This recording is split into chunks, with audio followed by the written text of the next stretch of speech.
Hi there, it's Ann here from Annmakes, and today I have a really quick video per viewer request.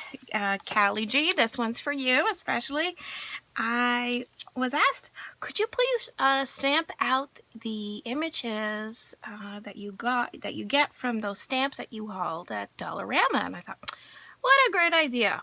And since it's Saturday and I just love puttering around in my craft room on Saturdays, despite the fact that the sun is out and it's actually warm outside for the first time in like so many months, I'm playing in my my studio. And when I say I'm puttering around and I'm playing in my studio, it's because I'm not doing work for anybody.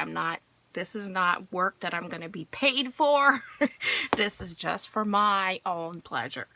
So I am going to show you what these stamps that I got at Dollarama, and that is something you can see in Dollarama haul number 38 with Annmakes. So I am going to use some archival ink in jet black. This is my go-to ink. I have had this ink pad for years. I have refreshed it a few times maybe with some ink. I bought the ink refill, and I've added a few drops now and then, but really this thing just lasts like forever. So, and I do a lot of work. I do a lot of stamping. I've been on stamp design teams and such, so but this is just like my go-to. This is the one. It's beat up. I take it with me to to crops and, classes and whatever. So I'm using that. And I took out some vintage papers that came from some old books.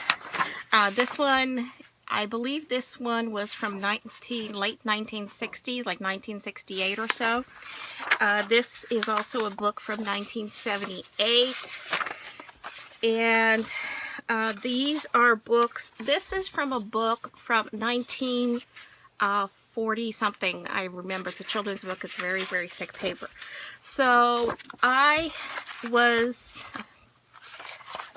taking apart some old books that just are falling apart, and I'm keeping the images for my collage work and assemblage and mixed media and art journaling and all that. And I also keep some of the text pages or the pages that are blank, because I make my own vintage ephemera with these sometimes. And so I thought, well, this is perfect. I can stamp with these beautiful stamps on this vintage looking paper and add to my collection of ephemera. So what I like to do, so this is a little bit of a stamping class at the same time. I like to work on a mat. It's a stamping mat that I just made this myself.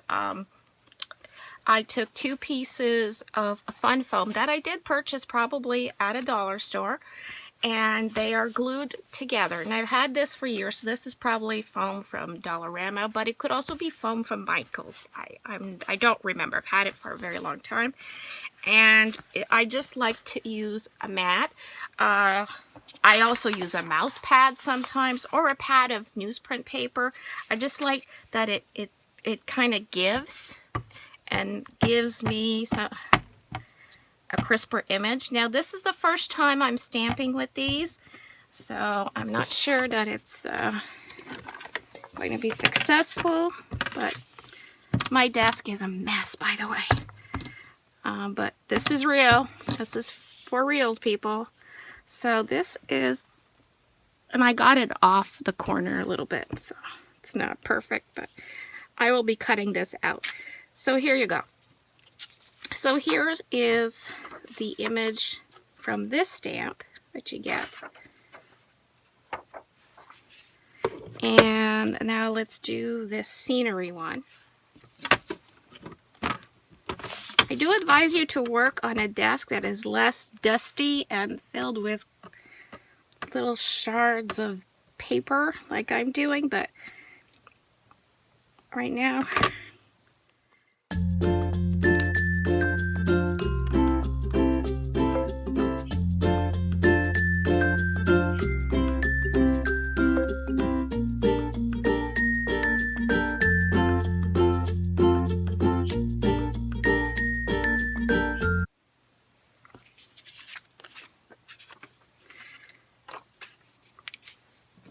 okay, so here we go. Here are the stamps, the rubber stamps that I recently found at Dollarama. This one is the bridge one with the little geese. So I'll show you the stamp, and does that show well? So there's the stamp and then the image, what it comes out looks like.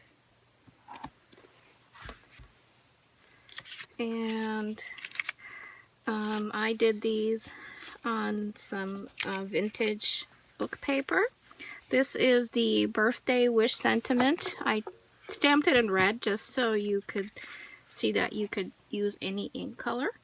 And they look really nice. They have, look, this one has a lot of details.